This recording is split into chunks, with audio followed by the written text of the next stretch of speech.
quarter, and Sunkist. All Filipino po sila. Pinalsan si Boss Granson. Ang score po, 2 points ang advantage ng Pure. So, disimula nitong fourth quarter, 64-62. At Rimonia against Eric Reyes.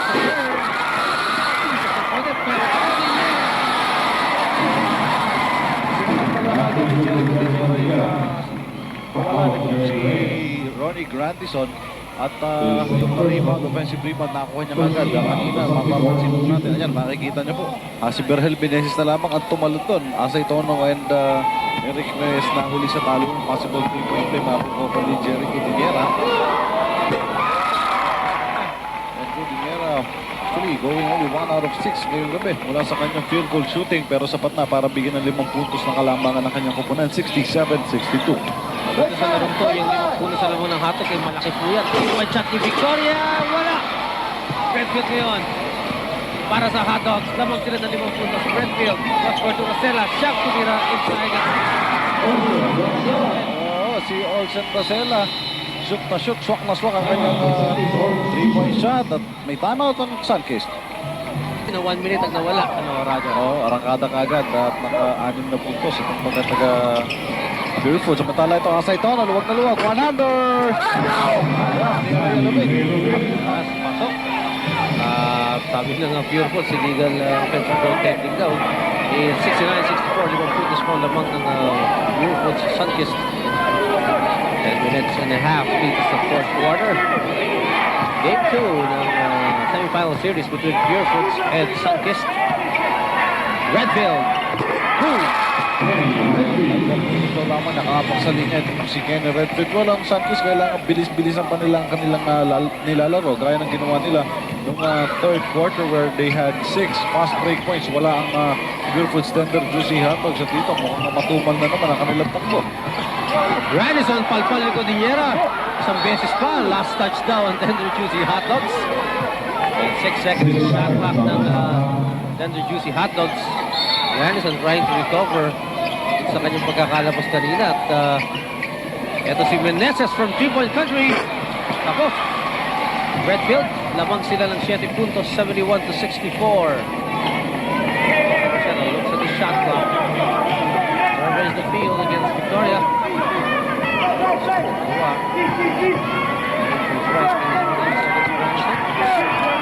Cordillera, 5 seconds of shot clock.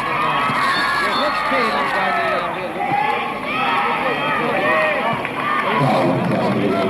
Standard juicy hotdogs ang kalaban ng biggest lead so far, 7-pointer. Momentum actually nasa kanila rin. Nung paglabas nga ni Grandison ng lower point, ikitry Randy na bigla na lamang umarangkada itong mga taga Purefoot. At konting panahon lang, yung pagkawala, wala pa 1 minuto, nakakuha na kagad ng mga taga Purefoot sa momentum. Ito naman sila, umarangkada. Rosella, staying the double save. Well, ito yung binabanggit natin na kailangan na umangat din ang laro ng mga mag-fill in sa vacuum na iniiwanan. Ito si Kenny Redfield na ngayon playing small forward. Kaya yung point guard niya, itong si Olsen Rosella with that assist, malaking hininga nitong si Kenny Redfield. Suicidal move ng Victoria. Walang resulta. Ang resulta po, nasa Purefoot ngayon ang bola. Rosella, dapat sila ng 9 puntos. Malaki-laki po yan. Redfield! Pero wala yung tira doon. Ito si Victoria ngayon, Meneses. Meneses punta sa kanan. Ginamit yung screen kaya sa ito. Dahan off. Tumalabog. Rosella on the attack para sa Purefoot. Patalbog na pasang Redfield. Kalit ay Cordillera. Foul. Kaya sa ito, no? At nakaramdaman itong mga taga Purefoot, hindi sila gaano nakatakbo ng third quarter. Mahinga pala ito para sa kanila. At dito sa fourth quarter, pagsimula pa naman ng fourth quarter, arangkada kaagad sa takbo. Itong mga taga Purefoot, makikita po natin yan. Ang mga kamador ng dalawang kupunan, Heart and Soul. At dikit na dikit ang kanilang mga numero. Sa rebounds, nakalaman si Patrimonio Tatos. Assist naman, Meneses, kumakamada with 4. Si Patrimonio wala pa. So, i-add mo yun. Halos 8 puntos din yun na naitagtag sa kanyang kupunan. Redfield up against a little bit. 8 minutes and 29 in the fourth quarter. Cordillera against Saitono. The cut by Martin. Showing the foul from White Victoria. Pushing foul ang tatawag. Only his second personal foul. Nakikita po natin yung pagkat ni Jojo Martin. Actually, hindi tao ito ni Miss Victoria sa pagtulong niya kung ano kanyang aabutin. Victoria at Meneses pagpapahinga ngayon Batino. Babalik po itong dalawang players na ito. Lalong-lalo na pag crunch time na. Maluto nga na, pero kailangan tumigan sila. 2 puntos ang abante sa kanilang hotdog. Hindi masyadong malutong to para sa kanila. Racela! Malakas! Grandison! Ayun po na, yung determination sa mukha nitong import ng Santos Orange Juicers, Alvarillo. Asaytono against Martin. Clear out para kay The Bull. Umatake. Foul ni Jojo Martin. 2 free throws para kay The Bull. Well, scanning the 5 players of Coach Derek Pumare, mukhang itong si Asay Tono na nga lamang ang kanyang bibigyan ng mga plays at gagawa ng paraan para makascore dito with Victoria and Meneses out at si Grandison medyo biglang lamig nung kanyang paglabas. Si Asay Tono na lamang ang nakikita natin at na-foul siya nasa free throw line ng kanyang unang bigay. Naswak. Nelson Asay Tono actually had a good game nung nakarang Friday gaya na binabanggit natin kanina. Pero hindi pa rin ito yung laro ng dating Nelson Asay Tono ng araw kung saan halos lahat ng kalaban niya dinadala na lamang sa ere. Somehow may hesitation biglang nakuha itong si Nelson although he completes his trip to the 4.5-meter line, chopping the lead to 7, 73-66. A while back, you saw Alvin Patrimonio. Nasa labas po siya. Hindi siya naglalaro. Pinapahinga ni Coach Chot Reyes. Nasa labas rin naman lang sila Meneses eh. Sige, magtatapatan na rin ito. Ang tala Cordillera losing the handle. Too much butter this morning. Alvarillo. Yan ang pick ni Asaytono. Asaytono backing off at offensive foul yan. Actually, in-emphasize lamang ni Jojo Martin yun. Yung konting nudge nga, pero bumagsak ito si Jojo Martin. At yung lamang ang kailangan niya para matawag yung atensyon ng ating mga referee. Si Asay Tono, kamali yan din niya yun. Silang dalawa yun, talaga makikita kung sakaling konting tulak ka nun eh. Kumbaga, tamang-tama yung sitwasyon para kay Jojo Martino. Medyo konting acting, ha? Ito si Redfield. Pumunta sa scores for Santos Orange Juicers. Grandison balik kay Alvarillo. He will take it. At lampas sa target. Grandison. Nilabas kay Alvarillo. 12 segundo sa kanilang shot clock. At ito humingi ng bola sa kabilang side. Binigay kay Grandison sa right side. There's a double team. Tumira si Grandison. Wala. Ball to play. Alvarillo. Lapas kay Ria Lubit. Asaytono against Cordillera. Pumunta sa kanan. Humanap ng butas. Hindi na pa rin. And Ria Lubit. Actually, itong mga taga-Sankis nakatatlong offensive rebounds doon sa possession nila na yun. At fourth serving finally, pupunta pa sa 4.5-meter line. Itong si Saldi Rielubita na foul. Ang itatawag naman si Alvin, yung kanyang payong. Medyo nauna at yung kanyang katawan na itulak ng isa niyang kakampi. El Rielubit from the charity line. Pasok yung kanyang unang tira, Saldi Rielubit. Magandang relief job ang binibigay niya kay Bunel Balingit na mukhang hanggang ngayon dito sa serye na ito hindi makita yung kanyang sarili. Yung kanyang pagmamasel ng elimination ng quarterfinals hindi na natin nakikita dito sa serye na ito. And Relubit completes the free throws. We expect Bunel Balingit to come in later in the ball game. It's now 6 minutes and 37 seconds sa fourth quarter. Yan po yung oras. Sa inyo ng Gilbis. Patrimonio. Racela now for Purewoods. They have 6 seconds. Patrimonio against Grandison. At ang rampage ng Purewoods Center Juicy Hot Dogs. Patuloy pa rin po dito sa ating last quarter. 6 minutes and 17. 75-68. 7 puntos pa rin po yan. At malaki-laki ng bot yan para sa isang nagigit ng bakbakat. Grandison umaatras ng Scudillera na yung double team. Mabilis na pasok kay Ria Lobet. Yung kanyang memoryadong tira hindi pumasok. Nagkukulang po sa memorya. Asaytono, umangat, boom! Hindi po pumasok pero meron foul. Well, ang diferensya ng Sankis ngayong gabi, ito yung pinabanggit ko, mga memoryadong tira na si Ray Lobit yung kanyang papitik sa ilalim, si Asaytono yung kanyang isang kamay na layup. Dati nagagawa nila yun na nakapikit yung kanilang mga mata, pero ngayon, totoo na, hindi pa rin nila ma-shoot. Buti na lamang merong higa na Consuelo, itong si Asaytono, nasa 4.5-meter line siya. Wala pa siyang minti sa teritoryo na yan ngayong gabi at dito sa serye na ito. Nagbilang anghel ako, hinihintay ko yung ate. Ako rin eh. You're looking at Eric Reyes. He'll be replaced by Verhel Meneses. Nelson Asaytono. 75-69 natin pa rin po yan. Kailangan ni Nelson ito, namintes. at may double lane violation. So it's jump ball sa gitna po ng ating hardcourt. Yes, Mintes po ni Asaytono. Ay, nandun na yung Mintes, ha? Hindi na siya 100% sa free throw line. And it's going to be Grandison jumping against Jerry Cordillera. Yes. Coach Derek Pumar, hindi niya rin natiis. Kailangan niya lang sa Meneses at this point dahil kung hindi, talagang pagdating sa offensive ako, konti ang kanilang offensive options.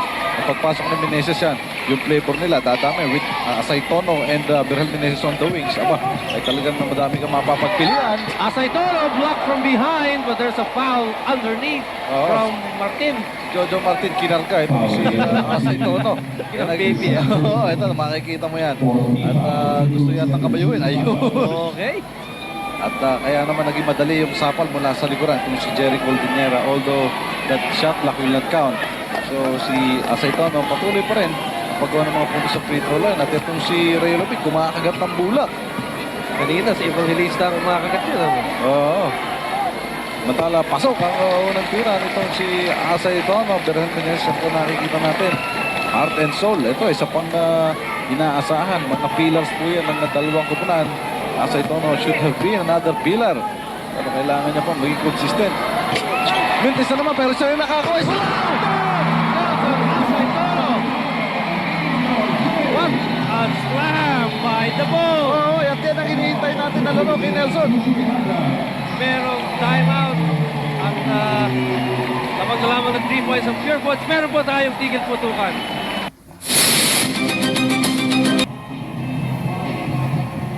Pure Foods calling a timeout. At tignan po ninyo to, yung sa hindi nakakita kanina. Julius sounded. Asaytono.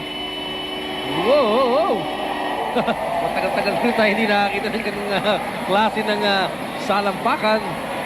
It has really kept Sanchez into this ball game.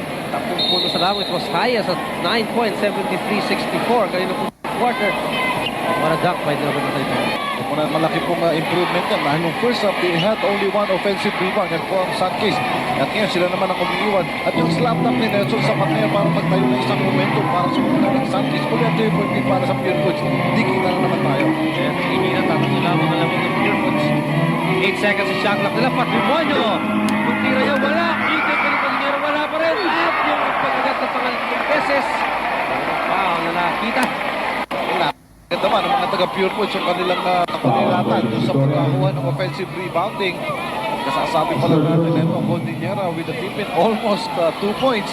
At nakadalawang offensive rebound siya doon. Kung titingnan natin, at may foul pa na nakuha mula kay Nelson Asaytono. Cordillera needs these free throws para matigil yung somehow isang momentum na binigay ni Nelson Asaytono. Nagawa niya yung kanyang unang free throw. 4-point lead para pa rin po sa Pure Foods. 76-72 para close. We have in our hands. Maraming ang nagsasabi. We'll extend to 5 games.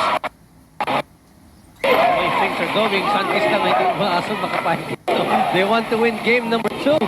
Pero Pure Foods ginagawa lahat para ma-level off the series nila. Now stands 1-0 in favor of Sanchez Orange Users. 5 minutes and 10 seconds support. Sanchez trail puts by 5. Balik na naman with those back shots of Nelson Asaytono. Napakalaki na gagawa nito sa isang kupunan. Dahil hindi siya solo-solo, hindi ito fast break. Ito yung isang deliberate upward offense na merong dalawang bantay. At yung ganun sa lamak, ang mga kamukano kanina, definitely will bring a lot of momentum to Sanchez. Asaytono's performance really on a high.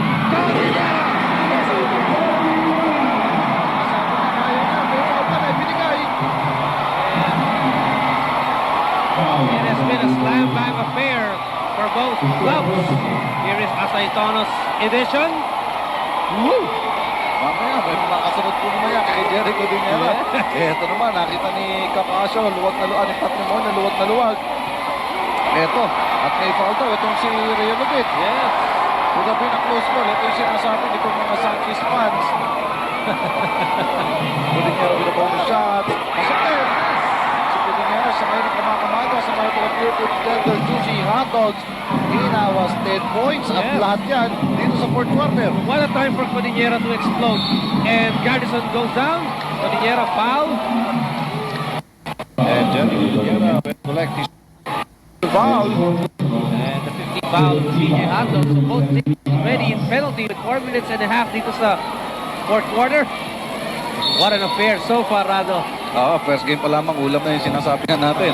At Appetizer. well, itong Cuneta Action to, matalaga po naman first game pa lamang, sinusulit na yung bahay ng ating mga tao rito.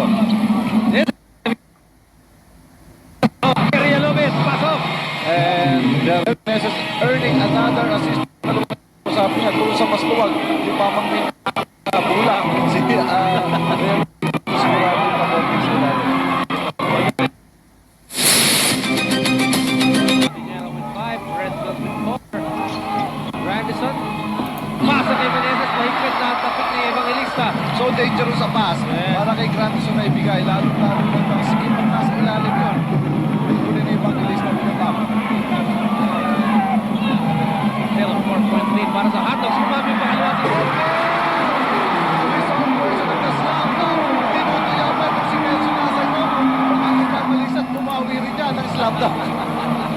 Magkasama sa laro talaga yung masaykan po yung kabila.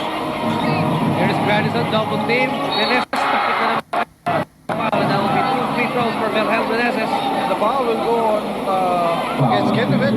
At Kennevet, lima na rin ito. So, mahalagang mama ni Coach George Reyes in foul trouble dito. Some color really between Asayton and Redfield. At magkatabi pa sila for the rebound play. Gusto pa rin. Yan, napakahiwalay na si Asayton at si Redfield.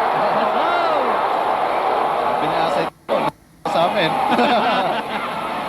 Well, Meneses, ito. Magkakataon niya na para makapagtagdag ng mga puntos silently for his team. And he does. Nasa 4.5 minute line. 82-77 only a 5-point lead. Still anything is possible with 2 minutes and 45 remaining. Asayton is the guy para sa Sunkist. Well, para po din niya receiving the win. Noon laro sa kanila. Ito si Redfield. Against Real Pit na merong agad-agad na bulak. It's now press taking Redfield. Demonyo against Real Pit. Demonyo making left, going right. Loses the ball. Wala sa ball. Nakapagito ni Nelson Asayton sa end time. Pero okay na yung kanila. Apat yung Captain. Gano'n, napunta kay Meneses. Asayton against Redfield. But there, yes. Gusto pa actually nga Asayton. Binibigyan na kayo ng tubig. Gracela. That's it! Galing kay Olsen Gracela. And Sunkist will call timeout. Yes, tamang 6 points ang Hotdogs. 86-80. At ang oras lang po, 1 minuto, 41 segundo dito sa fourth quarter. Putting on that long tom bago po yung timeout na ito ng Sunkist. Well, yan ang naging karakteristik ng laro ng Pure Foods Slender Juicy Hotdogs. Kahit dito sa gabi nito for second.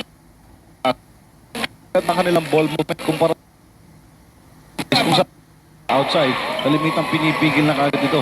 Iba, okay lang, mapigil lamang itong si Berhel Meneses. Looking for Verhel. 7 seconds to shot clock. There's a double team. Villamin is open. And he will convert. Si Villamin, instant offense galing sa isang bench player ni Coach Derek Pumarin. At tama-tama yung pagkalabas ni Real Pit. Nakapamig itong si Villamin. Cutting the lead to only 1 minute and 9 seconds remaining. For exceptions for Pure Foods and Sunkist. Demonyo against Villamin. Referee. Both teams in penalty, so Patrimonio will go to the charity lane. Anderson will collect his second. Ito yung kanyang pag-triple team. Kay Alvin. Wala man lamang titira. They have to foul here to stop the time. Only 11 seconds remaining. And Capasio finally fouled. For the second. Timeout should be called by Sunkist.